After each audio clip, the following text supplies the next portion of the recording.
Welcome to the Bourbon Life Podcast, your source for all things bourbon. Join your hosts, Mark and Matt, as they drink and review bourbons, share news about upcoming events, interview the who's who in the bourbon world, and, most importantly, bring you along for the fun of living the bourbon life. Now, here's your hosts, Mark and Matt.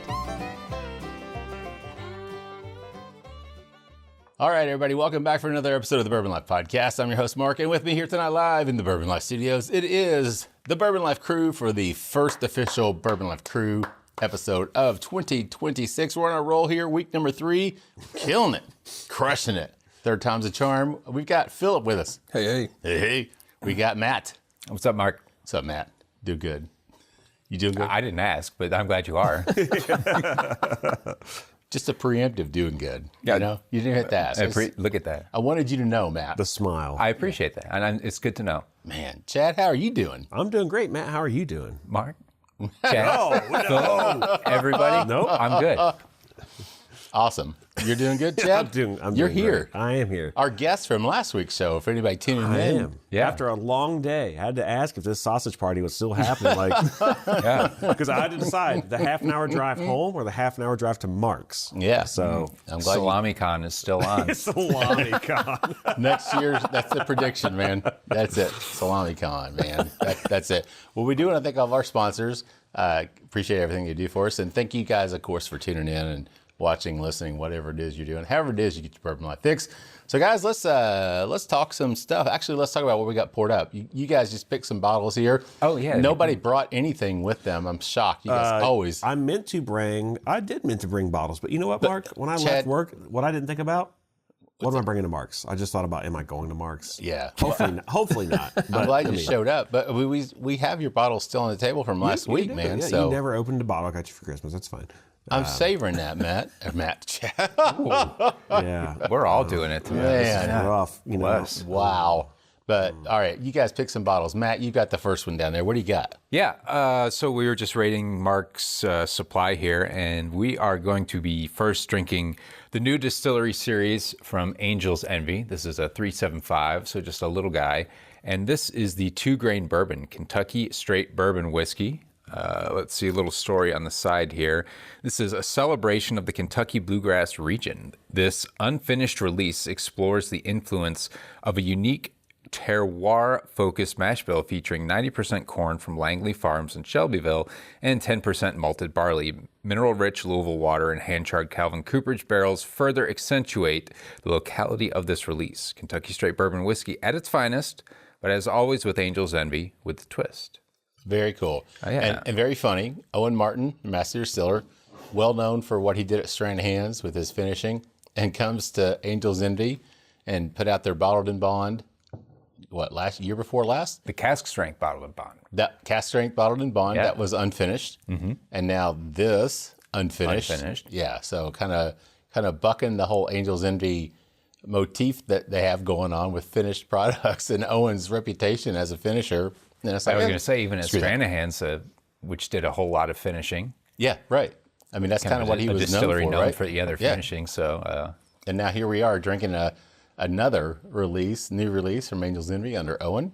yeah. That's non-finished. But now they had an event last year that was a lot of fun over at the Louisville Water Park. We got to go over and taste these before they were actually released.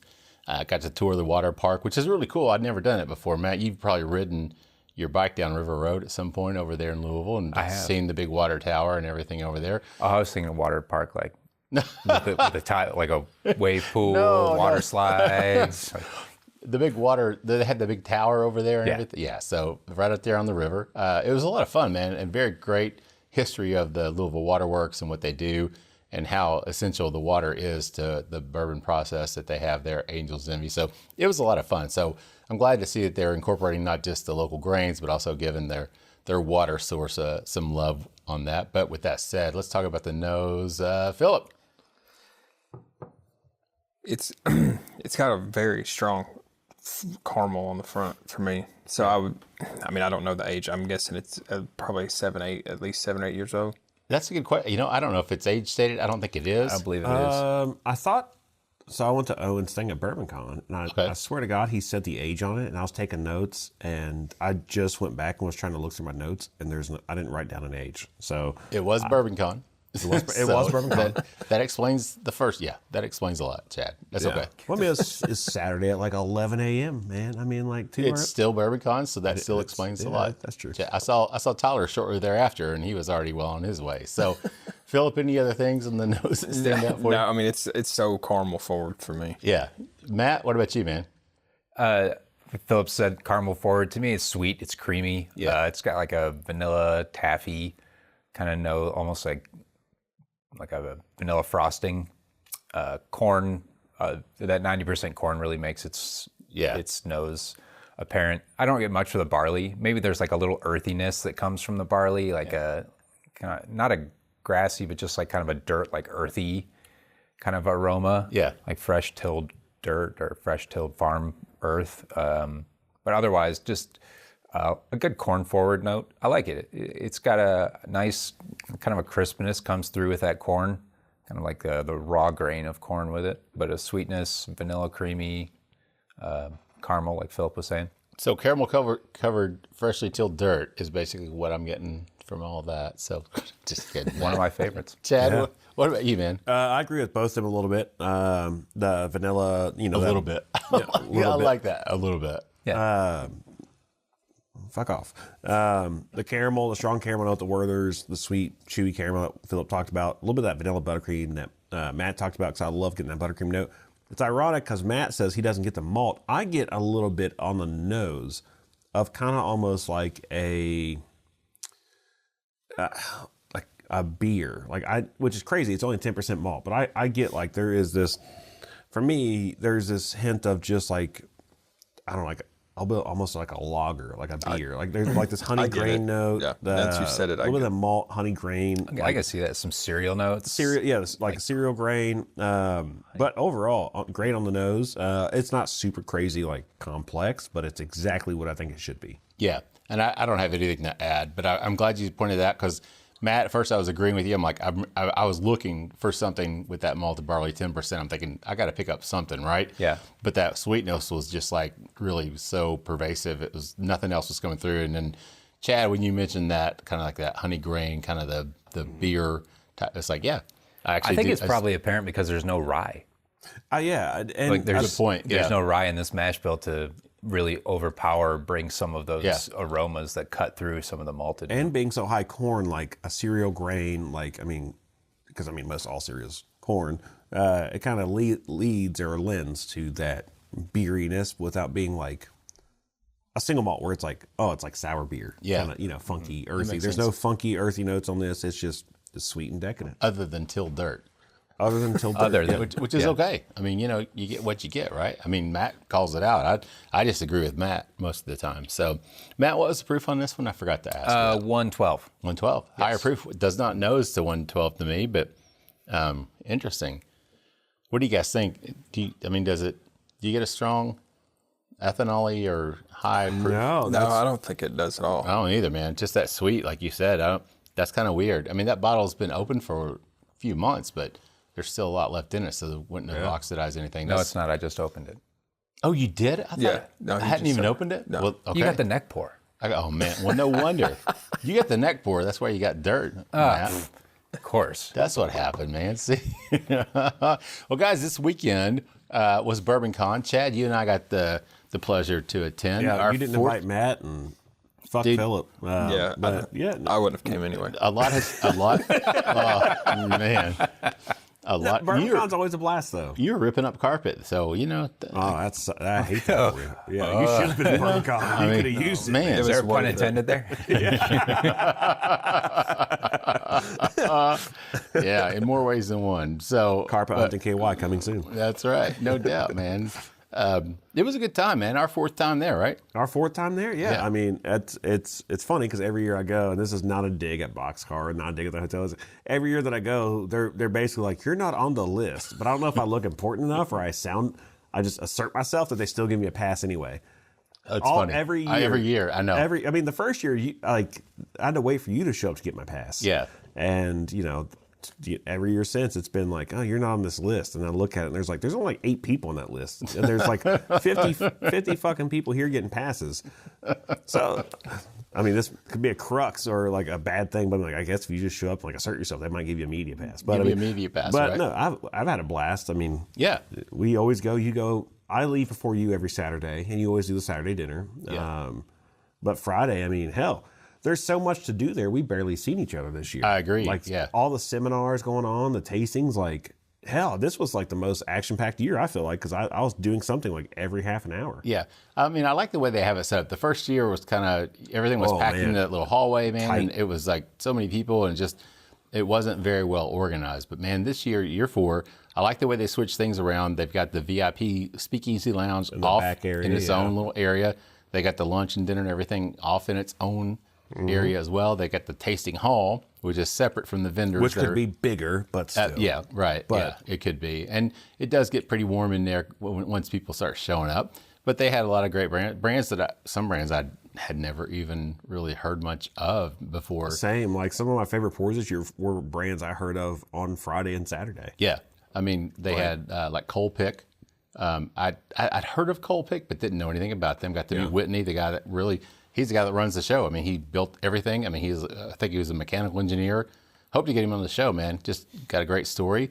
I like the product that they had. Southern Kentucky Distilling was another one. They had the high rye there that was really good, 116 proof. Jackson Purchase, I'd never had their stuff before. Yeah. That was really good. But yeah, it was fun. They man. were. I was gonna say the Jackson Purchase, aren't they? They were. That's so who's that? Is that Craig Beam and Yeah. Yeah, I was I gonna say, Craig Beam and then Terry Ballard from Willett. yeah. He was the master distiller at Willett for a while. Yeah. So Yeah. They're the, That's who they're- And yeah. so because they were at one time doing like they were sourcing to brands. Yeah. Like I guess when they first Right, started, when they were Yeah. contract distilling for 'Cause I think they only have one product, and I still think they're Yeah, the doing 4-year. a lot of that, but they had that one product, and actually I was surprised, pleasantly surprised at a 4-year. Like, this is actually really pretty good. And it's just good, I think, exposure-wise, because they get, a lot of people I talked to were out of state. Everybody I met, super nice, met some great people there, had lunch with the guy Bill and his wife from Cincinnati. First time there. They were having a blast. I kept running into him and his wife through the whole weekend.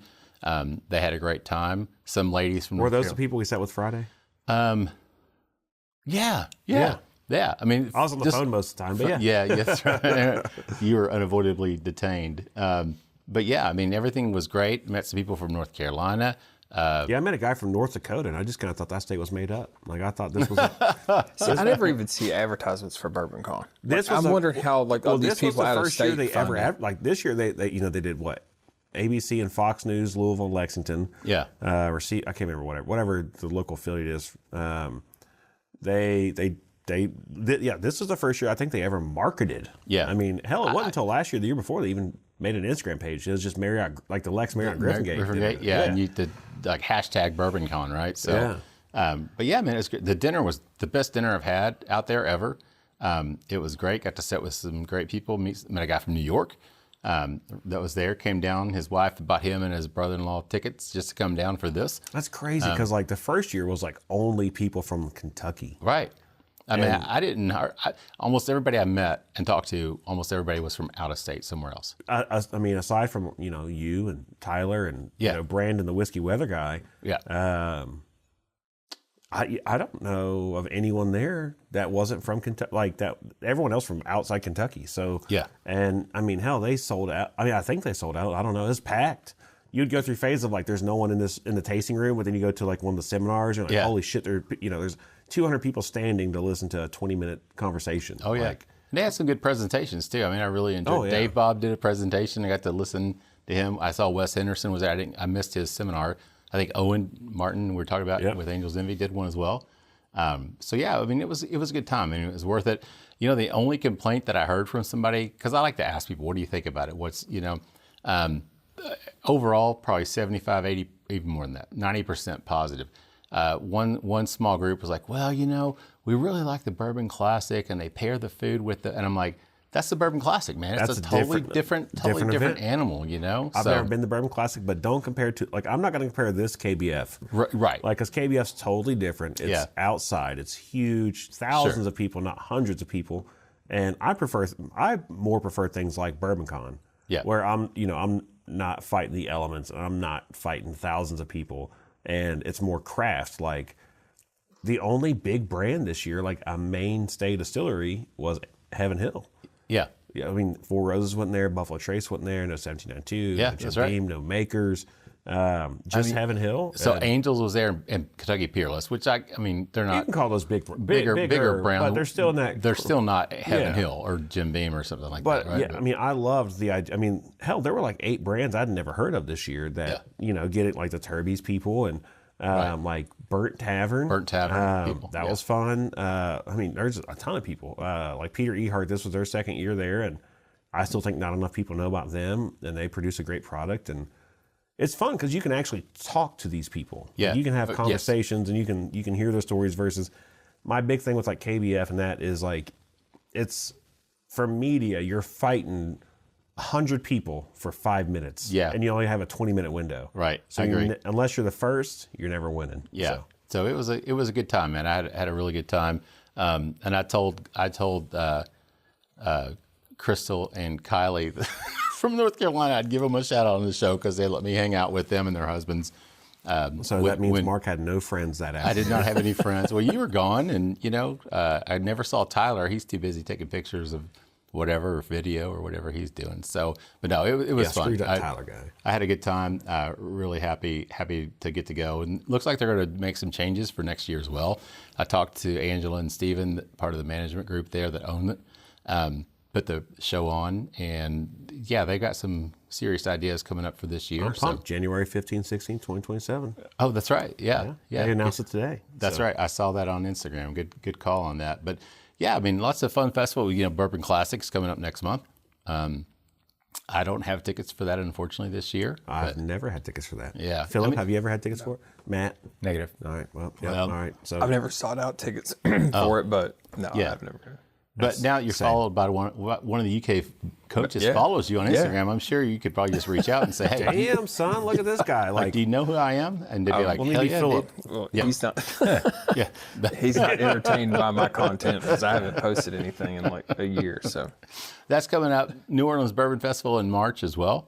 I've never been to that, but I hear that is like an amazingly crazy, because I think it's indoor as well, right? It's like a convention indoor, center. like a convention center or something. Have you maybe been? attached to a Have hotel. you been? I've never been. No. Okay, all right. I see a ton of people love it, and it looks amazing. But like, man, it's New Orleans. I've never been to New Orleans, but I also don't ever travel. Yeah, I get it, man. You were just in New York.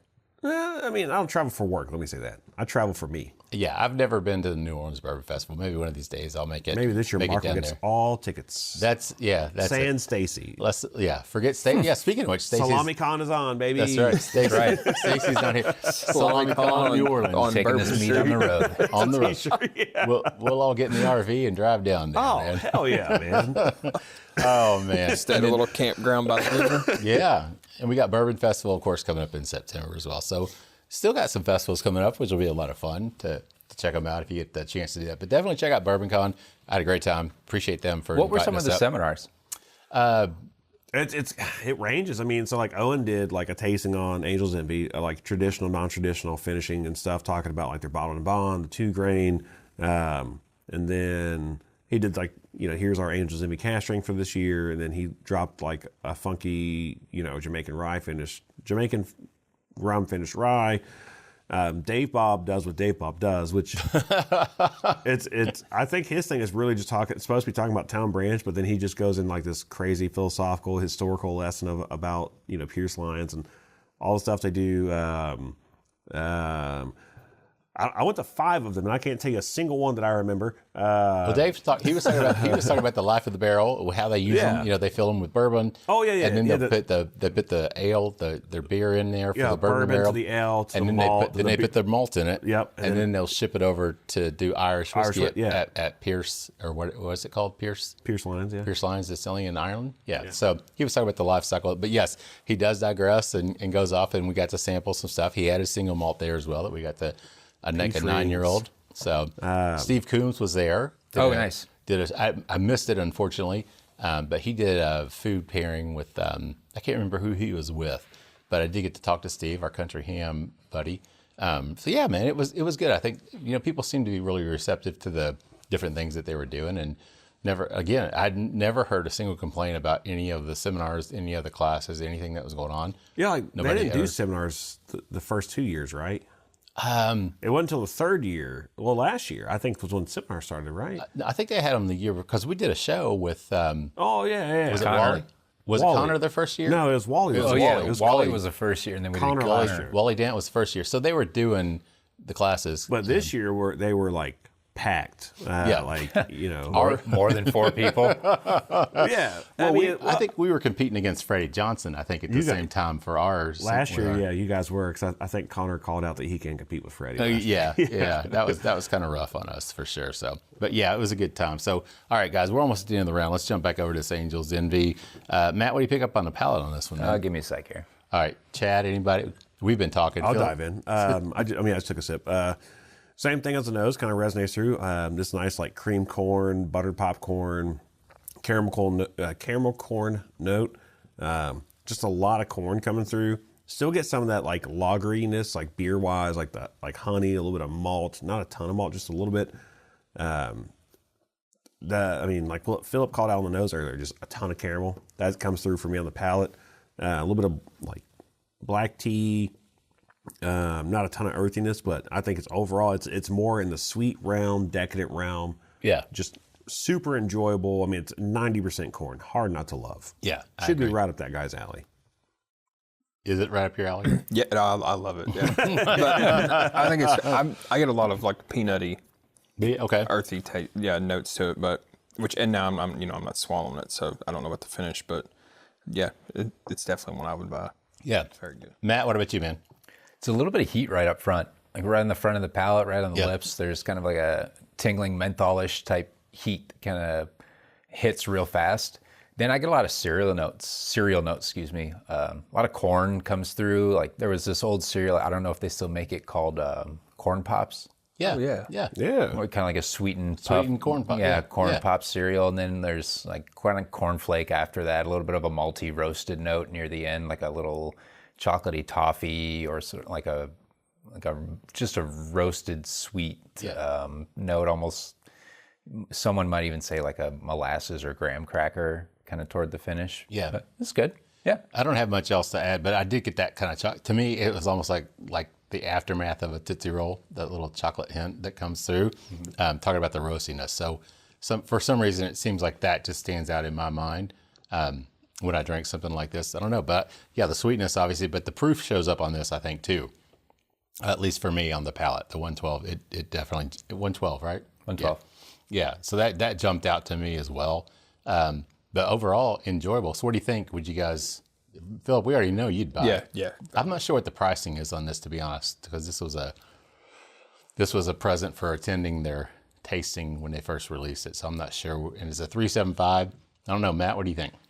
Yeah, I think I would pick this up. It's good. I like it. Chadwick? Yeah, I'd get it. I think it's around $55 for the distillery, and I think it's worth it. I mean, it's super great, and honestly, as you know, I'd love to see what it would do like an old fashioned. I think it could really lend well with the sweetness to an old fashioned. Cut down the simple syrup, add like a couple extra dashes of bitters. I think it'd be fun. Yeah. You know, one thing I noticed this I don't, year but tell me. at BourbonCon, they had the bottled in bond cask strength 100 proof Yeah. in a 750. So now they're Oh, I didn't see that. they're releasing it's a 750 now. So How it's much not, was it? I didn't ask what the pricing was on that, but they did have the I'd bottle be out curious there. because wasn't the 375 $50 Yeah, I think so. or $40? Somewhere around there, I The think. 750 is like $65, $70. I'd do it. Yeah, because I enjoyed that.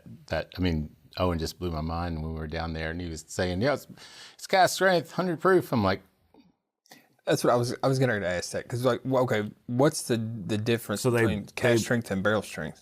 Well, there is no difference. So it's, like legally, it's the definition is it's 3% from dump proof. But what they did, whenever me, Matt, and Mark went down there, or Mark might 9 to be proper, was he blended under 100 proof with like 120 to 125 proof to equal that 100 proof cask strength. So no water was added. It was Just lower barrels. proof barrel strength whiskey that was aged in like wet, humid climate with high proof stuff to get that, because he showed us the video of the hydrometer of him like squirting it into the DMA machine, and boom, 100% on the dot to 3 decimal points. Couldn't get any fancier. Because they went in the barrel on those at like 105, right? Didn't they do a little 103 or 105 on some of them? Then some of them were like 120. So, yeah. And because it was like that's right. They had, because it was like same lot. Some of them went in super low, like 103, 102. Yeah. Some of them went at 120. Yeah. And he came across all of these and sort of came up with the idea of, so you have this like huge proportion of all of it is these low proofers, and then he would just cut in a few specific. I think it was like 38 barrels to 2 or something weird that, right? To so get it was it like up to 38 of the low proof, and then added 2 of the regular proof or higher proof. All barrels. I gotta say, it's crazy that all 3 of us tasted it that day, and we're like, this isn't finished. It's so fruity. There's so much cherry and like strawberry and raspberry notes, and Owen's like, nope.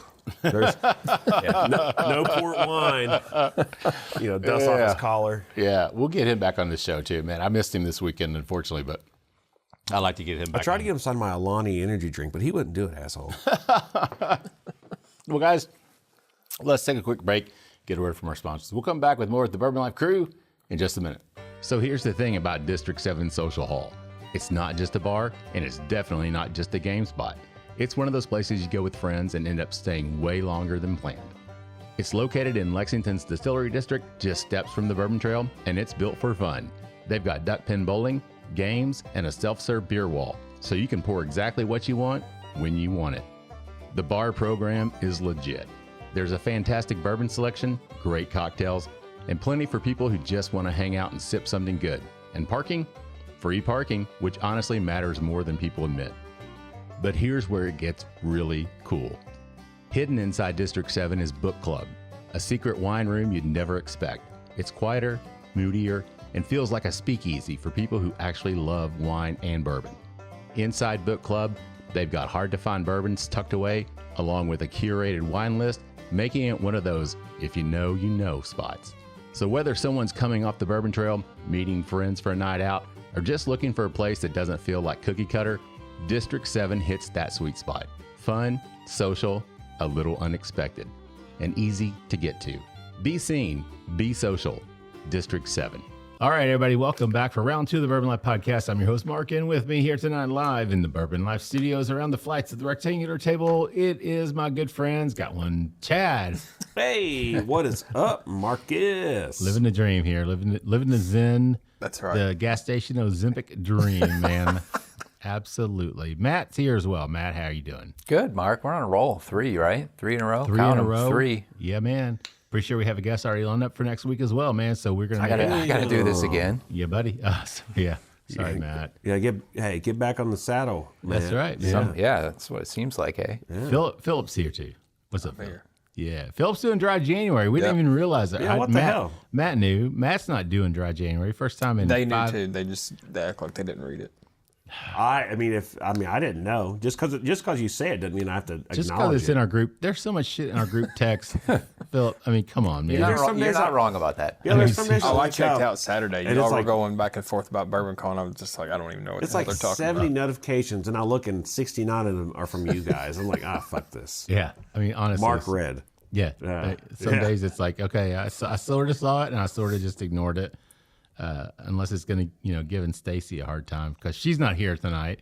She's not. Daggone it. Chickened out. She should have went on strike. Yeah, chicken to see. She's not here. So Matt's not doing dry January. First time in The Matt, whole time of the show? Yeah. Ever. Man, I don't. Yeah, you've done it every year, haven't you? Yeah. And I think I've tried to do it 3 times. Maybe. Yeah, one day in January is a whole week in You February. did do it once. Didn't you? That's right. I think I've done it. That's three right. You times. done it 3 times. I did it twice all the way through, and once made it like to 14 days, and like nope, done. I think Stacey and I both. Yeah, you both I mean, caved. we were like, That was- we're out. Those were different times, though. Different times, man. I feel like you and I, outside of the show, of consumption has been quite Consumption slow, has, which might be another topic for this absolutely. round We're about to go of the into, Bourbon yeah. Life Kind of Podcast. tying into what, yeah, exactly right. So, well, we do want to thank all our sponsors. Thank you guys for everything you do for us. And again, thank you guys for tuning in and listening, whatever time of day it is, checking us out. We really appreciate it. So we got something else poured up this round. This is going to be interesting. So Michter's It's toasted the- sour mash. yeah. Where's that cork thing? Yeah. So I don't There we spill go. it. Philip's got this. Tell us Okay. proof. Yeah, it is 86 proof. It's the Michter's toasted sour Toasted mash. barrel sour mash. Yeah. So there you guys can see that bottle. This comes out. It's not a every year thing, right? It's like every other. I think or it's kinda- like I think they've done the last 2 years. It's kind of one of those where like when they feel it's right, they'll do it. they'll do it. Yeah. Yeah. This is the only product that I'd ever go to like Dan and ask him like, why? I don't think I've ever had it. What do you? Have we not had it on the show? I thought we've had it. Not Did we the not? not the sour mash. I don't Oh. think Yeah, we've done we've the had toasted barrel rye. I thought we'd done it toasted I sour feel like mash. Philip. I don't know. He might not have been here for. Matt, you need to go back. Matt keeps records of like everything we drink, so we could. We've check this. definitely had this on the Yeah, show. we have. But, Maybe. but- yeah, but yeah, Philip- I just- Philip I don't- may just I've not never have had been it, yeah. here. Okay. Yeah, All so- right. All right, Philip. We'll give you. I must have missed that text message too, man. So, so let's talk about nose on this one, Chad. I know how much you enjoy this pour. So for me, it's a lot of hay, wet grass, lemongrass, some like really nice like clover honey note, buttered popcorn. But it's really reading in that like wet grain area. I'm not getting the toastiness at all. I'm not getting any like that marshmallow, that super creamy vanilla oak or anything. It's a lot of grain, a lot of wet grain, green grain. Not my favorite nose from Michter's. I'll say that. yeah, and we don't know what the mash bill is on this one, right? I don't think that they never disclose what it is. We just know it's a toasted sour mash whiskey, right? It's Right. Is there anything else on that label other than No, that's it. Yeah, Just okay. 86 proof. at 86 proof? Batch so. number 25H2802. Okay. Matt, what about you, man? What do you get on the nose? Echoing what Chad was saying with sort of the green grain, like sort of grassy. There's a little, I find some really nice green apple on this. I can see that. Yeah. There's nice green apple. It's kind of yeasty, kind of like leavening, rising bread, yeasty. A little, kind of grainy. What Chad is saying, what you don't get is like any of the toasted barrel Yeah, right. influence. on there. Yeah. It just, for me, it just tastes like. I mean, because it's a toasted sour mash whiskey, so it's like, is it a bourbon Asian used barrel, corn whiskey or whatever, bourbon rye blend, used barrels. Yeah, there's the toasting of this is just dead for me. Nothing. Philip, what about you, man? On the nose, I think it knows just like the fermentation tanks right when they're ready to run. Like just what that mash would smell like on your hands. Gotcha. That's a good call out. Yeah, that's what I get completely. That makes sense. I mean, parts of it, there is some brightness to it to me. Like Matt, you mentioned green apple. You said lemongrass, I think, too, right? So there's like some of these high-end bright notes that stick out, but then that grain really just, it's like, and it almost reminds me somewhat of almost like a Scotch or a single malt with the graininess. Yeah, I see it 100%. It's like, and I'm not the biggest fan of single malts or Scotch by any stretch of the imagination. It is an odd nose. I mean, that's all I can say. I'm not saying it's bad. I mean, there's probably obviously a market for it out there. This isn't something that fits into my wheelhouse in terms of, that's something I want to, drink on a regular basis. It's hitting some of the notes that I do like the brightness, that part of it. Yes, I like that, but the graininess, like you said, the wet I grain. wonder. I wish we knew what the mash bill is because I feel like there's a lot of rye in this. Well, Michter's never discloses their mash bill. they never do. They are very. Because I know they do distill, but they also have contracted and sourced for a long time. They don't disclose anything. So And Dan said Andrea would kill him if he ever disclosed the mash bill to us. So we can't. every time I ask him, that's what he says. Now, is this one is just for the sour mash? It's not a mash bill for like the regular bourbon, is it? We don't know. I mean, We don't know what it is. it's just a sour mash. All whiskey for the most part, sour mash. Yeah. But there's no. But it's not a bourbon. Well, I guess it could have been a bourbon, or part of it could have been a bourbon. I didn't know don't if they did mention like we got like Buffalo Trace got 1, 2, and 3 mash bills. Oh I yeah, didn't no. know. Michter's doesn't do any of that. Yeah, there's bourbon, rye, sour mash, and then unblended American whiskey. That's their 4 SKUs, and then and that's it. So, but again, not the biggest fan of the nose on this one. So, I know that they make a note on here to call it sour mash whiskey. It's never to not be confused with sour mash bourbon. Correct. That's why I was asking. Why I think it's aged in. It would. I assume have to be aged in used barrels. Or there's something with the mash bill where it's not 51 corn. Right. So, but there's something going on where this is not bourbon. I know. It's not. I remember that distinction. I went and did a tour at Michter's before, and they do a good job on the tour of specifically saying, this is our bourbon, this is what makes it bourbon, this is rye, this is what makes it rye. Yeah. This is whiskey, and this is what does not make it bourbon. And they don't tell you exactly why this particular one is not a bourbon, but they tell you why what things could make it not be bourbon. Not be bourbon. Right. That's a good clarification, Matt. And that's why I asked Philip, was there anything I wanted to make sure it actually did say just sour mash whiskey. Yeah. So I just wanted to make sure we weren't missing anything. But yeah, good call out on that one, Matt. So guys, let's do some. Let's talk about some of the things that have been going on. Obviously, I feel like we still have this somewhat of a doom and gloom cloud. We need to start chasing different sponsors. Talk about the doom and gloom in our sponsors. We need to stop chasing bourbon companies because. Yeah, I mean it's kind of not looking good, amigos. Kind of getting that feel. I mean, now every podcast I've ever listened to is sponsored by DraftKings. Why isn't there a DraftKings sponsorship? I need to work on that, man. Does anybody know anybody at DraftKings? Yeah. What about reach out to OnlyFans? We're the only sausage fans podcast. Bourbon Life and Titties. Oh God, yeah, that's what we need. We're gonna gain a lot of followers with that promo, man. So you could, man. There's a lot of people who wear fedoras out there. So man. So there is a lot of stuff going on. Obviously, the Uncle Nearest, we've talked about that before, but that's still going on, man. And I don't know. I think I saw something last week or week before where the receiver, because the court did appoint a receiver to run the business, and then I think he was actually trying to get 10 other companies that Fawn and her husband own to have those companies actually brought in as well, that he would be receiver over all of them. And I think the Weavers so the Weavers are apparently fighting that. I don't know if that's been resolved yet. The old Weaver receiver. So that's probably really bad news if they start digging into anything else. Well, it's kind of crazy. Believe her. Yeah. Oh. What'd you say? I missed that, man. You'll have to listen. I'll go back and listen to the show, right? Okay. It's kind of when you owe someone $120 million and you buy a house and wherever you buy a cognac distillery, in France. In France, you buy like a chateau in France. You do this, you do that, and then you're complaining about how the money's misspent, but you're $120 million in the hole and you spent $300 million, or I don't know, I can't remember the exact number on what all these expenditures are, but I mean that's not a finger pointing game. That's not the CFO's problem, because a good CFO is making your dollar go to you have $1, he's going to make you fucking get $1,000 off that $1. He's going to find a way to make it work. So. But this is I don't know. I'm gonna say this.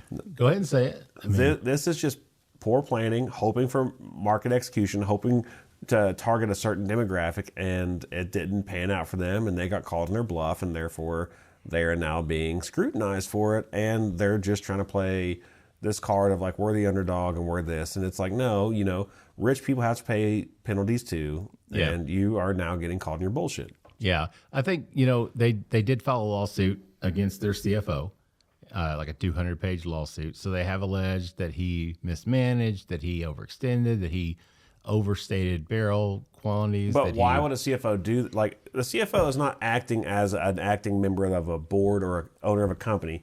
Everything that a CFO would do is signed off on by the people who own it. If it's not signed off on by the people who own it, you're a terrible owner of the company. Well, that's the thing. I think you would hope and think that they would, but they may not. This guy's not buying a house in fucking California. Well, and I agree with that. And that's or Martha's Vineyard or wherever. Yeah, wherever. I think there were a lot of things going on there that were questionable in terms of their decision making. But employees rob all the time. I mean, it happens, right? So did the CFO overextend what they were doing and they weren't unaware? Potentially. Does that reflect on them as the owners? 100%. Absolutely it does, because if your CFO has got you that far, I mean, to the tune of $100+ million upside down, and you don't realize it, man. I mean, to me, that's a problem. I don't know. Every Phil, problem Matt, what do you guys- goes to the top. So Yeah, I agree with you, and I think also everything, spin like that when everything's on the upstart. I think, and now bourbon sales have dropped, and if you're walking into the liquor store, you're going to go to what you're not going to buy the Uncle Nearest that's just sitting there. I mean, you're just going to go in and get what you get, and I think they've got a pretty tough road to hoe at this point, man. Especially with this receiver running it, and if he gets his other businesses in, I don't know what's going to happen, but. And I see they still put their Instagram videos and stuff out there and their TikToks and, and still trying to do the best they can. They're still involved with the company. But yeah, I mean, I think it's been a rough way and I agree. I mean, I've owned a business, not to that scale, but it was my job to know what was going on. And I had an accountant that worked for me and my job was to make sure they were doing what they were supposed to do. And again, it wasn't to a, $150 million company by any stretch of the imagination. But at the same time, I mean, there has to be some responsibility. Well, and buying distilleries over in France Buying and a stuff cognac like that. distillery in France and a house in Martha's Vineyard or wherever it was. I mean, Matt, any opinion? You're just kind of quiet down there, man. I don't know if there's really too much that I can add to it. Obviously, they overextended. Somebody was feeding them some bad intel about revenue coming in. I would assume either that or they were just recklessly abandoning all thoughts of revenue coming in and just spending with the thought of we'll buff it out later. Well, and I don't know if this may not have anything to do with it, but I wonder if part of it too is where the interest rates have went up so much. It costs a lot more to start borrowing to keep borrowing when the interest rates were down. Businesses were staying afloat because they could just keep borrowing and it wasn't really affected them too much. And I wonder if some of that didn't happen. I think this primarily was a Kentucky bank, if I remember, like Farmers Credit or somebody, I can't remember who it was, but they were the primary lender. Yeah. And they were into them for like $100 million plus. But I'm pretty sure it was a bank here in Kentucky that got all this started because payments weren't being made. But then what do you do, man? You're a bank, you've got a receiver, he's trying to run the company, but you're a bank, you've got all these assets now. If you take it over, it's like, what do you do? You can't run a bank can't run a distillery. I mean, it's like, I just don't know how it happens. No, you sell it off, and that's what they're doing. Right. Well, and it was that's just the same announced thing. yesterday or 2 days ago that they're going to start selling everything off. Like Luca Mariana, right? Oh, yeah. Sorry. Is that who you're? Okay. You're absolutely right. No, That's but, what I was thinking. both of them, like Uncle Nearest and them, they're gonna start like that. The receiver's gonna start selling off the largest bar in the world, all that shit. Like and then go to Luca Mariano, they're selling everything. Yeah, because they're in bankruptcy right now. And it's unfortunate. I think we kind of saw that coming. I remember a year or two ago on Instagram, we're selling barrels, and I was like, man, and the barrels they're selling new make barrels for cheaper than the cost of production of a barrel. See, I was just like, that was crazy. When I saw that ad, I was like, man, that's not a good sign when you see a brand new brand that's out there on Instagram saying, hey, we're selling barrels, come buy stuff from us. I saw a post, I think it was this last week, of the Kentucky Owl. There was something going on with them. Their pyramids and all that stuff. It's all getting sold off too, I think. Oh yeah, the pyramids never were built. Okay.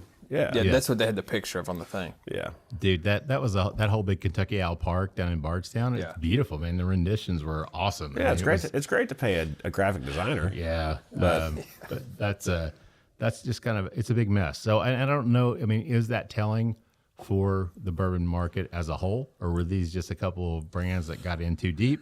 I mean, I don't know. Jim Beam. So here's the thing: Jim Beam's pausing production in Claremont. They're still keeping production going in Boston. Frankfurt, they do all their liqueurs and that kind of stuff. Right. Excuse me. I mean, Buffalo Trace ain't slowing down. The thing about this is, if it were me, and I'm a big guy, or I have enough money to sustain it, you can always sell your production for what you paid for it to cost. So, I mean, you take into account you've got a 10-year-old barrel, or a 6-year-old barrel, or a 3-year-old barrel.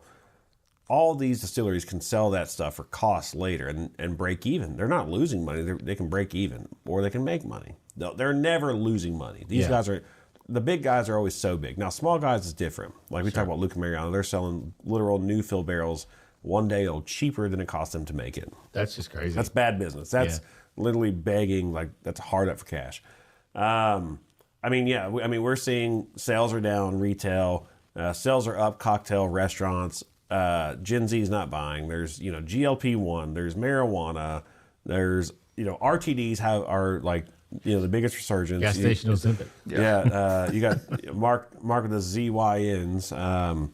There's all these things. And the biggest thing that points to it is, I've said this for the last couple of years, the pandemic blip, people were betting their business on this growth. Like it grew 450%. It's going to stay there. That's a lie. And you can say all day long, the big distilleries can plan for that. No, they don't plan for a fucking pandemic. They don't plan for that shit. Right. It happens. They're like, oh, great, this is amazing. People are going to spend more money. They're drinking more. All right, that's part of our 5-year plan now. And the 5-year plan, you're 3 years in, you're like, shit, we're upside down on production. Yeah. And all that, like there's not enough loggers to make barrels. That was the thing 2 years ago. All this stuff comes around, but it's economically. I mean, like you look at, people talk about, well, Canada's like 2% of the industry or 2% for this brand. Well, yeah, if you're making $1 billion a year, 2% is a lot of fucking market share. Sure. Or if you're making 20 billion or 200 million, that's a huge chunk of change. If you have profit sharing, you've got investors and you've got a board. They don't want to see a 2% loss in one market, because if that 2% loss is happening just there, and you're down 14% in your home state, in your home area, that's not good. So that's what's happening right now. I mean, I think we'll see a growth. I don't think bourbon's failing. There's no bubble. There's no blip. There's no this. But what I think right now is what we're seeing is people are just finding alternative ways to spend their money. People want to be. I mean, we're 5 years out from the pandemic, so, really 2.5 years. But, I mean, I'm more willing to go pay for a $12 cocktail than I am to go buy a $20 bottle of bourbon, because that $12 cocktail means I'm out somewhere. Yeah, I'm enjoying the ambiance, the scenery. I can go to dinner with my girlfriend or my friends, be somewhere, do something, versus sitting at home drinking a bottle of bourbon that... Yeah, I'm literally bought to make cocktails with and sit and play video games. Like that's not memorable for me. Yeah, so no, that's a good point, because things have changed. Obviously, the dynamics have changed. Society's changed post COVID. Obviously, that has an impact. I just wonder again, what it's going to look like going down the road. I mean, are we going to still see consumption? I mean, obviously, we're going to see consumption, but it feels to me like this is just an adjustment that needed to be made. Yeah, almost like a correction. It almost feels like it's going back to the 2015 to 2017. Yeah, right. When we would line up, how we all met, between Instagram and waiting in lines at liquor stores. Like it feels like it's going back to those levels, to where it's not going to be, because I don't know how many people showed up, but I know they probably didn't run out of wristbands at the last Pappy raffle. Yeah. So that used to be, those things would sell out. Sure. And so I think it's like every other TikTok trend or anything like that, everybody's moved on to something else now. Yeah. And I mean, to me, it's like it's a market correction. It's like the financial markets. I mean, I think we saw the big COVID blip, and now, the market's just readjusting, but I think people bought in and put a lot in and overextended and whatnot. And now some people are paying the price. Yeah. But there are brands that are small brands, that are hugely successful. Right. I would say one thing that's telling too is I know at Buffalo Trace, you have to get your bracelet to go into the gift shop, even if you're not doing a tour or anything, and then they scan it when you buy a bottle, and it's supposed to keep you from coming back for 3 months. Yeah, they don't do that. Stopped doing that. Right? Yeah. You can go every day. Every day. I did notice that when I was there for the Christmas lights. It was like, you can buy a bottle, they're not scanning. Like, not scanning at all, right? And they got 107 on the shelves, pretty much. Yep. Yeah, and now they're even putting out a list what they're having each week, each day. Yesterday was like CYPB or something stupid. Yeah. They're doing all of those now. Yeah. Which, I mean, for the consumer, it's great, right? I mean, 100%. I think you're getting access to a lot of things you couldn't get access to. And they've pretty much killed the secondary market. It's not like you just have to know somebody, like, hey, I got this bottle, do you want it? Because it's essentially not there anymore. Yeah, they solved their problem. They flooded the market and drove the price down. So what you're saying is this guy really isn't falling. Is that a good assessment? I don't think. I mean, I think it's a market correction. Right now, I think what we're seeing, and Mark, Philip, Matt, y'all correct. I think what we're seeing now, The people who are like, I want this to happen. The bourbon guys who are like, I want to find Pappy on the shelf every day. I want to find this. I want to find this. We're getting to that point now. I mean, Buffalo Trace said in 2020, I said this since 2020, and by 2030, they're going to have their core lineup always on the shelf. All the big distilleries, I mean, like Heaven Hill, they're not slowing down, or even if they are, no one's announced it. Jim Beam announced it because if there's ever layoffs, they got ahead of the game, but they don't need to slow down. But all the people who are like, I want more, are the same people who are now complaining about like, it's falling apart. I can't, it's Right. Those are the guys who have no idea how the industry or how, I mean, it's just ebbs and flows of business work. I mean, it's like, right now SUVs are hot. Hell, in 10 years, station wagons could make a comeback. Who knows? EVs were the thing 20 years ago, and now we're hell, back like 2008, they were doing that cash for clunkers and shit. They were like, the government was paying you to turn in your car. Yeah, I mean, so like the people who are complaining about like they can't find it, now they're complaining that there's too much of it.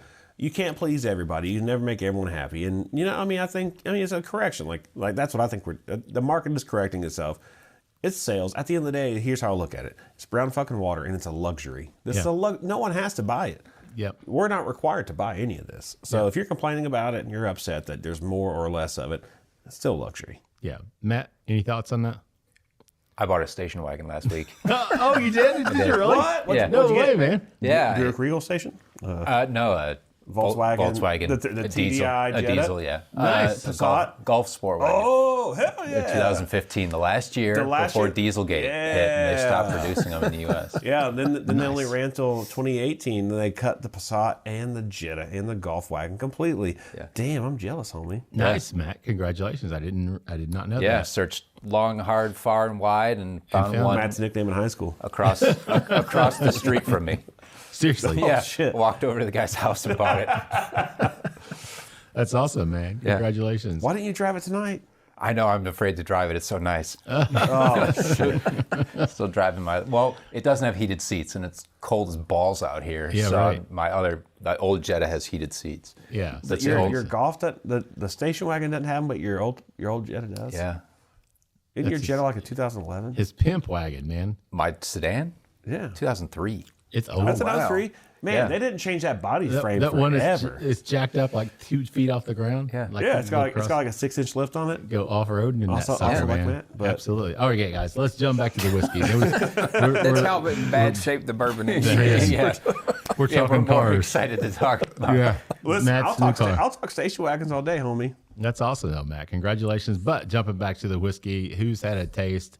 Who can? I'll let someone else go. I haven't had a taste. Matt, though. have you you've been sitting down there kind of quiet. So It's you've been sipping. it's Whiskey. it's scotchy. It kind of tastes a little peaty, a little grassy. There's a touch of more. I think some of that toasted comes across a little bit on the palate here with some of the sweeter notes, but for the most part, I'm getting like green apple. I'm getting the green Jolly Rancher, a little bit of grassy, kind of funky, a little like moldy, mildewy. To me, it tastes like Scotch, kind of. Yeah.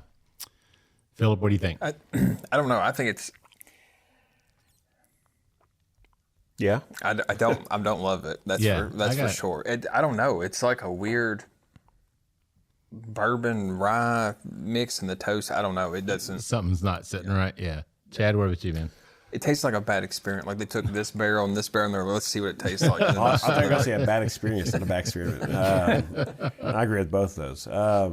Yeah, I don't love it. That's probably my least favorite thing ever from Michter's. Especially the last couple of years of this product have not been great. I agree with Matt. A little scotchy. The green apple Jolly Rancher note's a good call out because that's like the only redeeming quality for me. But super grassy hay-like. It's weird. I think the toasted quality comes through on the palate and that smokiness you called out, but not in a good way. I think it drinks hotter than 86 proof too. I think it drinks hotter than 86 proof. I think it tastes almost. See, I think it just tastes like watered down. I was gonna say to me, it's like it's like oak it water. lacks depth. Yeah. That smoky. You said almost like a peated Scotch. The aftertaste to me it is like a Scotch, and I'm like, nope, not my jam. And then it's tannic on top of that as well. But that smokiness comes through as well. Not a toasted, like you said, not a nice sweetness. Yeah. It's just like, it's almost like peated. I mean, I don't taste the peat, but I taste the Scotch behind it. And that smokiness, that that smoky flavor. Yeah. This is not my jam either, man. You think maybe they were going for like a European flavor palette type? I To sell it overseas. I don't know if they. I kind of just don't know if they know what they want this. this to be. Honestly, like it's not been consistent. It fluctuates, man. So I don't know that there is a consistent profile on this at all, because we've not, the ones we've had, because 2019, like you said, that was okay, but then you had a 21, and that was not. I wonder if maybe they just went down the road of going through this toasted experiment and found out later that maybe it's not great, and hopefully they've put the kibosh on doing more of it. But they're just going to keep releasing, because what else do? You can't. Yeah, right. You're not going to dump it. You're just going to release it. And, you can't blend it into your bourbon because there may be it's not people out bourbon. there. There may be Scotch drinkers out there. Oh, I'm sure this could be a great gateway. Sure, they'd be If you're a Scotch drinker that really, really loves your Scotch, that doesn't know a whole lot about it, or you don't have quite the palate for bourbon, but you wanted to try something. This would be Michter's great gateway into a whole other market that likes different products. Yeah.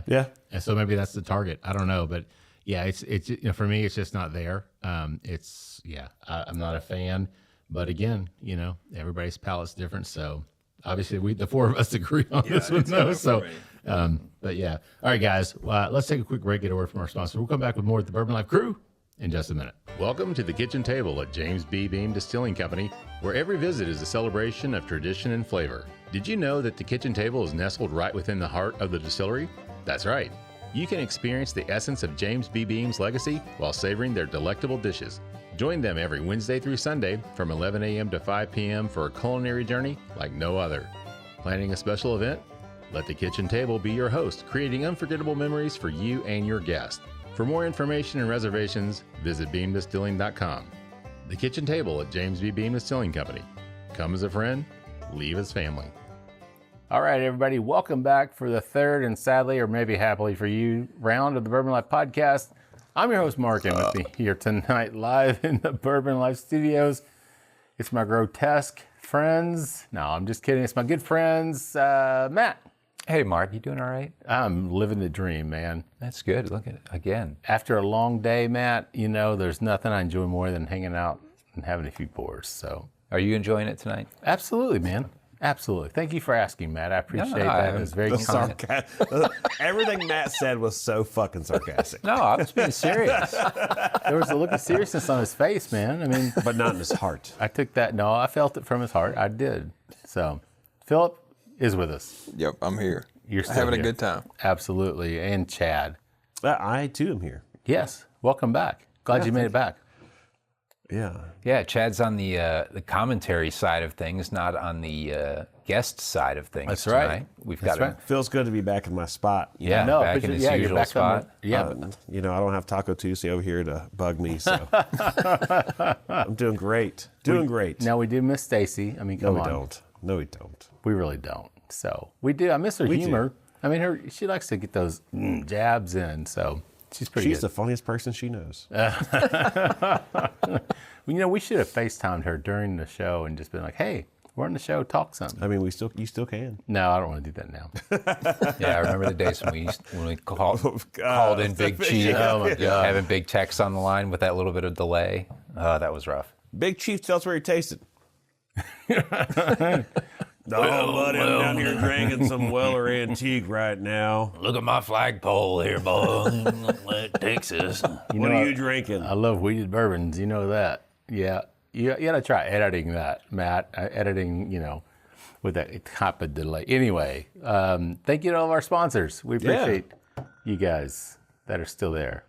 We appreciate everything you do for us. And you, our listeners, we appreciate that as well. That's right, morning, noon, or night. Whenever it is. Whatever time of day it is. That's right. You're getting your Bourbon Life fix on. We appreciate that. We do appreciate you hanging out with us, spending some time with us.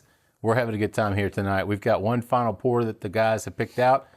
Chad, I'll let you tell us about this one. I tell you what, 1795, Kentucky was recognized as the 15th state on the historic 15-star flag, also known as the Star-Spangled Banner flag. This mirage of fine-aged bourbon honors the long legacy of distilling excellence in Kentucky and America's first territories. Our blend of 15 and 12-year-old 8 straight bourbon whiskeys distilled in Kentucky and Indiana is created to showcase a mastery of blending craft. E pluribus unum. Damn it, Poppy. He sounds like thank you. That was the point. Yeah. Thank you, Philip, for calling that for a Man. So yeah, 15 stars, fine age, artisan collection. I've not had this. I always like to recognize myself as a huge fan of 15 stars and their blending with Rick and Ricky. And I've not had this one. So Rick and Ricky, why haven't you sent it to me? Sorry, man. They sent that one to me. It's probably it's coming to me. That's probably why you got the media pass and not the Platinum Plus at BourbonCon too, right? Hey, listen, the only Platinum Plus around here is the one you go to, Mark, on Tuesdays. So. Hey, I don't do that anymore. Yeah. It's dry January. That was when he was a sports agent. Yeah. Maybe you want to go to Triple X games? Yeah. That was a whole nother lifetime ago, fellas. So anyway, I need it. anybody knows it? I haven't even picked it up I've yet. not noticed it yet, no. It's lovely. The note, this, Oh, yeah, it's 109 proof, I should say. I feel like this evening, this morning, this afternoon, whenever it is you're drinking Bourbon Life Fix, we've had a couple different pours. So we had the 2-grain, 90% corn, 10% malt. Non-traditional stuff. Yes. Yeah. But thank you, Chad. Non-traditional Thank you, is Chad. the word I was looking for. You're Then we welcome. had the toasted barrel sour mash, very non-traditional. This is getting back to that bourbon wheelhouse. It's Yes. good, and this is a blend of 12 and 15 year. Yeah. It's good. It's kind of oaky and smoky right up front. It's not overly aged.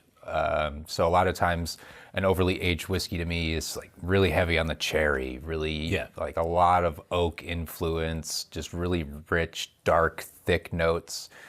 To me, this is a little bit more like charred wood, nice and barrel influence. There's corn, there's a little bit of fruit with it. It's got body, it's not too heavy. This is good, a good breakup from what we've had so far. Yeah. Now, I still get some of like the cherry notes that come through, darker fruit, even some like brulee sugar sweetness that I usually get on some of these older whiskeys. 15 and 12, we don't know which came from which, Kentucky and Indiana. So we can guess where Indiana came from, I guess, but Kentucky we don't know for sure. But yeah, color on this one's really nice as well. Yeah, that was the first thing I noticed. Yeah, color. when I poured it in a glass, I was like, God, we're back to bourbon. Yeah. But yeah, I mean, Matt, I agree. I mean, this is kind of right in my wheelhouse in terms of what I like. That was funny. I just got almost like a little hint of clove. Maybe I'm thinking cloves because the pumpkin bread I made yesterday with cloves. but I think you're going on the right place. It's got some like macerated fruits, some spices on it in there as well. Almost think like Thanksgiving cranberry. Yeah, that with like a little bit of orange, some clove. Yep. There's like that fruit, little fruited note. To me, it's not as much cherry, but maybe like a tart note with it as well. Yeah. Yeah, you nailed it with the Thanksgiving. That would be a good pour to or on the nose. Yeah. Anyway, that would be definitely a good pour for Thanksgiving. Yeah. Any other notes that stand out to you, Philip? The initial, you could definitely get the age right off the bat. Yeah. Like I got that dusty like punch. Yeah. Chad, what about you? I hate to interrupt your. No, I'm posting for Owen and Angel's Envy for the podcast. Yeah, screw off. That was round 1. We're on round 3. Come on. I'm aware. He's working. Yeah, man. He's a working man. Listen, Working the gram. Listen, if you want to grow your brand, Mark. If you want to get Platinum Plus passes, you got to keep. Listen, apparently what I'm doing too much because I don't know. I never get Platinum Plus passes. No. The dusty, funky, like the quintessential bourbon nose, whether it's the Kentucky or the Indiana portion of it, it's dusty, it's funky, a lot of brown sugar, brown butter. Like I'm getting a ton of like brown butter, some like almost a chocolate chip. Like there's like this chocolatey, sweet, semi-sweet note in there that's, just kind of reads like a brown, like a, I don't want to say chocolate chip cookie, but those are going together. I'm excited to dive in on it. It's very baked goods. It almost smells wheated. And if you just poured this for me, I'd say this is a, 10, 12-year wheat bourbon. Wheat bourbon, yeah. So. Interesting, man. Okay, so the big round 3 topic, it's a fan favorite every year, I'm sure, right? Hey, are you a fan? I'm a fan. Are you a favorite? Yes. It's a fan favorite. There you go. Mm-hmm. So every year we kind of talk about predictions. Chad always seems to nail them. He's done a very good job over the last 4 or 5 years of being on the money on a lot of these, man. So, Chad, we'll start with you, man. Predictions for 2026. What do you see? All right. I didn't write these down this year. They're just been in the back of my head because we talked about these for the last several weeks now. I'm going to start with my number one. This is more doom and gloom. I think 2026 is the year RNDC will pretty much cease to exist. So, I work for a whiskey brand. We use RNDC in certain states, so this is not like a dig at RNDC from us as a whiskey brand. RNDC being Republic National Distributors. Company. We've seen it with the downfall of whenever Sazerac left RNDC a few years ago, and then they lost in certain markets, in big markets, they lost Brown-Forman, and Gallo Wines, or they lost big players to their portfolio. Yeah. So now they're still in 35 states. There's only 50 states. I don't know if y'all know this or not. But they have ceased to exist in 15 Wait, I states. thought there were only 15, according to the bottle. That's true. It's the 15th. That's right. Yeah. We are I thought we'd stop latest and greatest Kentucky. Hoorah. But so they've lost 15 states and markets, and one of them being California. That was, like a 1.2 or a 2.2 or something. Anyway, it's $1 billion state. That state was worth over $1 billion in revenue for them. Yeah, big money. They left that, so now they're going to leave. They're looking to leave Florida and Georgia and Hawaii and all these states. So I think we'll see RNDC cease to exist. My next thing is, I keep saying this every year, more age statements. More age statements. And we're seeing that every year. We're seeing it grow. But hopefully this year, I've said this the last 3 years, 1783, Heaven Hill, please bring back age stated. I've heard talks about it. I don't know if it's happening, but Ezra Brooks, I called Ezra Brooks out last year. Right. 12 years coming back. 12 years coming back. I want to see the 15. I'll take the 12. So more age statements, more, we talked about in the last round, the demise or downturn in bourbon, or the correction rather. But also at the point of there's 5, 10, 15, 20-year plans. These distilleries have to produce to a certain point to be able to have this product out there. You can't have a 20-year bourbon without planning 20 years ahead. Right. So yep. We're slowly seeing that come out. So I think we'll see more of that. I think also this year we'll see a rise again with the RTD market. It's been on the uprise. So I think the convenience of going and buying a 6-pack can or a 4-pack can or a 12-pack or whatever of RTDs to just crack open and ready enjoy. To drink cocktail. Yeah, ready to drink cocktail. Ready to drink. Yeah. I think we'll see more of that. It's during the pandemic was huge, and then 2022 and 2023 it died. Ceased to brands like Budweiser paid $1 billion for a company that then they closed it. It's we went from making 20 million in sales per month to making $1 million in sales, but now we're seeing that go up again. And I'll harken back to the last round of, because people are using RTDs as a way to socialize. They're not batching cocktails up. Hey, you're having a cookout, all 4 of us hanging out. It's easier to crack a can, pour over ice, and share that between 4 people than make cocktails a gallon for of everybody. cocktails. Yeah. And if you do want to share, you bring something, somebody else brings something, and you just bring cans. You're not bringing a wet bar with you. True. Good point. Say, hey, let's easier. try this cocktail I made. I want to try that cocktail you made. Yeah. It's just easier to share that. Yeah. And I think my next one, for a big one, I'll think of more later. My next one is, I think we're going to see we've seen kind of a downturn in finishing with bourbon.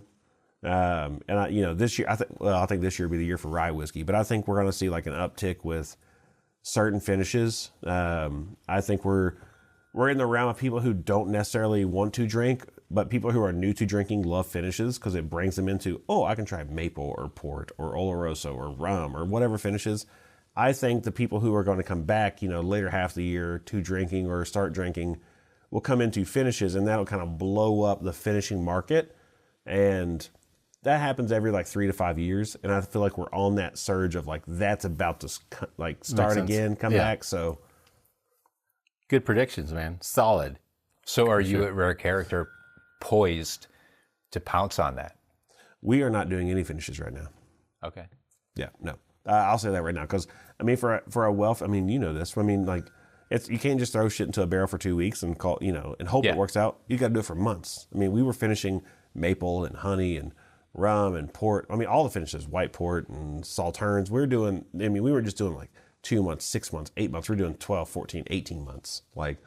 we literally have bottled stuff in the last like 6 months that I put into the barrel when I started, 2023. Yeah. So Long time ago. I think that's the downfall somewhat in the finishing market is people rushing it or charging barrels with, if it's a Sauterne barrel, let's dump a bunch of Sauterne in there. and hope it works out and pans out with the whiskey instead of letting it settle and soak and kind of grow with the aging process. Yeah, and that will ruin whiskey. So. Yeah, I think some aspects of finishing really get a bad name because of brands that do too much or do too little, or do too fast, or just don't do it right. Yeah, you can't rush time. And with money, it's tight now. So all these brands that have, they can't sit on those barrels. They got to get rid of them. Yeah. But I kind of agree, Chad. I'm curious to see, because I feel like I got kind of burned out on the finishing. Like everybody was doing Amberana, everybody was doing this, everybody was French oak, everything was there. And to me, not that I bought a lot of bottles last year, but I wouldn't go out and be like, oh, I've got to get this new finished whatever, because in my mind, 2022, 2023, I was like, yeah, okay, I think I'm probably going to be done with finished for a little while. I mean, I'll still drink them every once in a while, but it's not something I go seek out. But now I'm almost back to that point where I'm like, if somebody's doing it right, I want to give it a shot. And I think there were a lot of people that were just.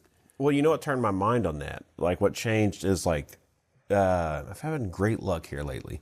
Target, Hamburg, here, a few minutes later. So not only did I get a nice Four Roses pick from them, but they had a High West Jamaican rum barrel bourbon. No, that's a lie.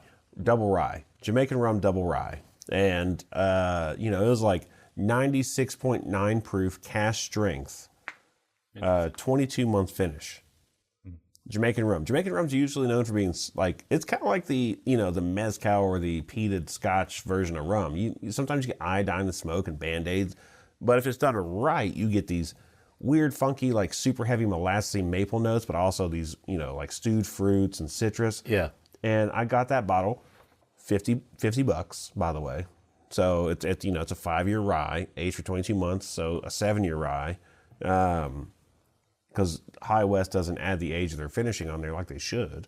But $50, and I cracked that bottle, like, holy hell, this is good stuff. I really like.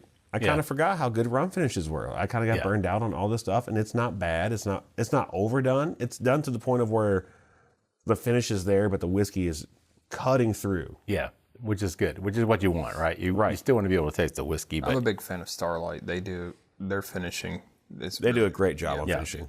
Philip, what about you? Any predictions, anything you see on the horizon or think 2026 is going to hold? I think we're going to see, I think when we come around to do this episode next year, I think there's going to be a lot of small brands that have went by the wayside. I would agree with that. Yep, sure. That I think is definitely happening. There's no way it's going to happen, but somebody will try the first aged barrel in Greenland. I think it's going to be Jefferson's Ocean.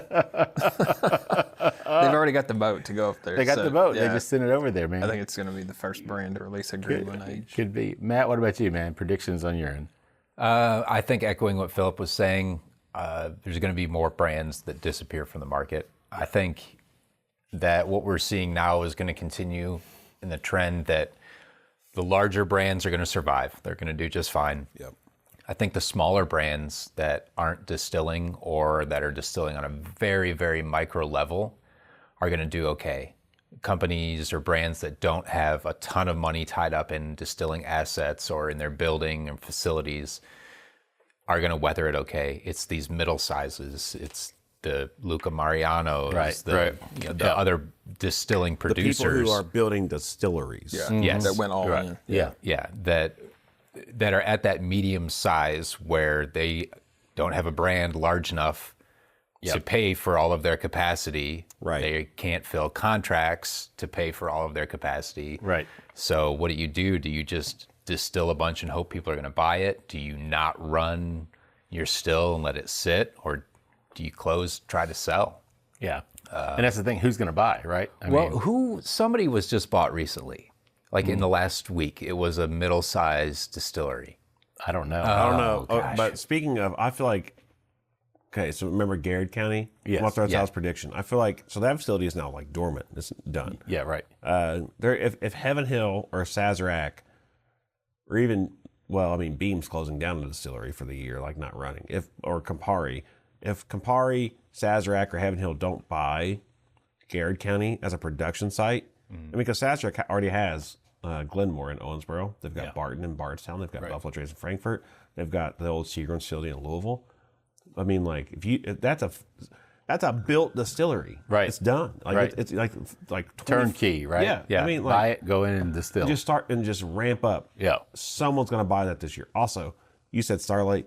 I think this year we might see bids on Starlight. I don't think they're ever going to sell. Yeah. They don't have a reason to sell. The whiskey is their fun business. That it pays bills. It doesn't make money. Yeah, the winery and everything. The farm is. But I think this year someone might try and approach them or advertise, "Hey, we want to buy it." So interesting. I could see that. Matt, anything else? Oh, it was a distillery up in Wisconsin. It was like Bugaboo or Dancing Goat. Dancing Goat. I think it's Dancing Goat. That was just somebody like a small, Yeah. like a medium-sized venture capital firm or whomever just purchased them. Yeah. I've only had the one bottle that Chad gave me from Dancing Goat, but it was fantastic. So, maybe we'll see a few more distilling producers possibly with offers put in them, like Chad was saying. Yeah. I think I said it recently, but I predict more 375s, more 50 mil bottles from companies. I think I agree. Everybody, sticker shock is real. Even if you're getting less whiskey at a lower value, You can try it, though. The price of the price of a 375. This Angel's Envy right here, $50 for this, or would you pay $95 for For $7.50? $7.50? Well, yeah, you might be paying a little bit more per ounce. We'll go per back to milliliter, Peerless with their 200 mLs. You get it's $28 for a 200 ml or $70 for a 750. I'd rather spend $28 on a 200 ml or a 375 to test your whiskey to see if I like it. Yeah. Like that's a good call out. That was actually one that I wanted to call out and forgot because I'm trying to do that at work. But that'd be that should come back. Like, I mean, imagine going to Buffalo Trace and getting like a 375 Eagle Rare 12 year for $40. I would happily pay $40 for a 375. Yeah. Versus like $55, $60 for a 12 or 750 to see if I like it. So My only prediction is bourbon barrel aged popcorn. That's it. yeah. That's it for 2026. We're going to see the growth. Speaking of 15 stars, so hey, you know what? Should we commission them to see if we can make this experiment a real thing? I think we should, man. Let's try it. The Bourbon Life. The Bourbon Life Crew bourbon popcorn. The barrel aged 15 stars of the Bourbon Life popcorn. Your barrel aged barrel pop. We'll figure that out. We'll figure something out, right? Yeah. Add it to you can add it to a merch store. We'll sit here and eat it during the episode. I'm calling it out now, man. So barrel aged bourbon popcorn, man, or something along those lines. But yeah, that's my call out. Hey, they're the popcorn experts, so we'll let them figure out. Do we soak the kernels and the whiskey, before? In the whiskey, and then pop and then it, pop or do we them? pop? Yeah. Do we put the kernels in the barrel and let it pop over a fire, or do we pop the popcorn and put it in the Popped it over the fire might be. Well, no, pretty I good. was put because the movie theater it's not butter. It's like coconut oil and butter. Put that with the kernels inside of a barrel over a fire and let it pop. Yeah, like a whirly pop or something. Just turn it and turn barrel it. age that syrup That's right. that you put on the popcorn. You put the barrel on its side, right, and you fill it full with kernels, and you just rotate it like on a over. rotisserie. Yeah. Oh you man.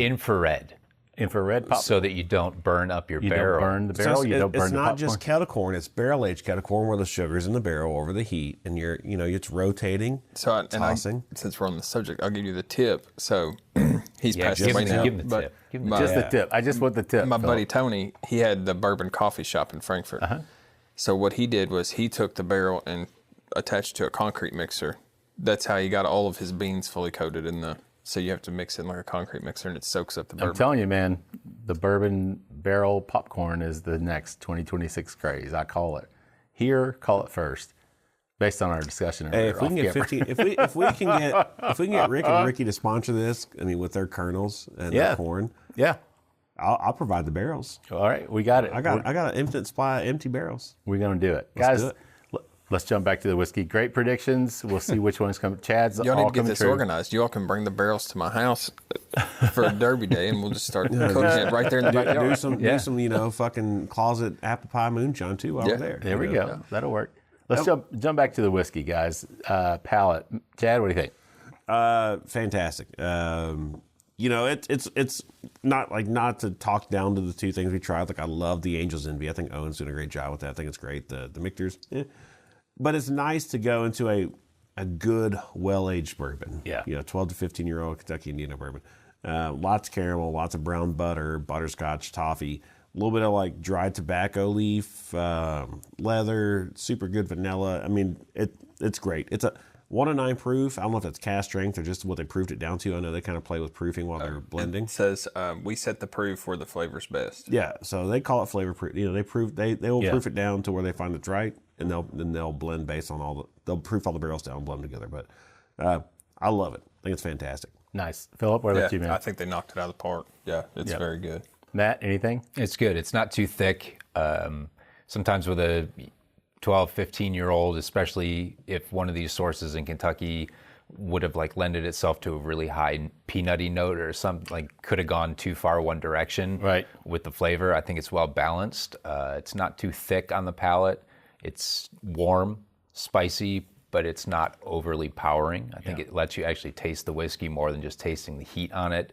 Age lets itself be known. There's some good barrel influence, but at the same time, again, it's not just drinking a aggregate 12-year with 12 and 15 in it. That's very one note, and just being like old. I think it's good whiskey. Yeah, I agree. Unfortunately, I popped one of Philip's peppermint Zens before we started this round, so I'm picking up a lot of peppermint on this whiskey, which was Philip's not nickname in high school is Peppermint Zen, baby. Yeah, not the smartest choice, but no, I agree. What I am picking up, very, very flavorful, very rich, very well balanced.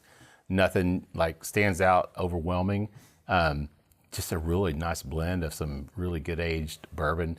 And I mean, what a great way to close out the show. And again, not to take away, like you said, Chad, anything we've had. Not that I was a fan of the Michters, Angel's Envy, big fan of that. But this is just, it's a nice way to. Everything I've had from them, they knocked out of the park. 15 stars. I've never had a bad product from 15 stars. Like it's insane. Like their products can range from like $85 to like $350, and they're always worth the price. Yeah. Like I've had their most expensive and their cheapest, and I've never had a product that's disappointed me. And because they come at it from a blending mindset. And I think that's I'll say this, another prediction every year. I've said this in the past of like, blends will be the new single barrels. They do a lot of one-off blends, kind of like Barrel Craft Spirits or Bardstown Bourbon Company. They don't want to recreate anything. They just want to make one a good product. A good product. If it's $250, hey, it's $250. But we feel like it's worth $500. And I think they do a great job. So I mean, I'm always happy to share their stuff, talk about their stuff, and like for me as a person who for my job blending, I'm like I want to be as good as what they do. Yeah, like I think they do a great job.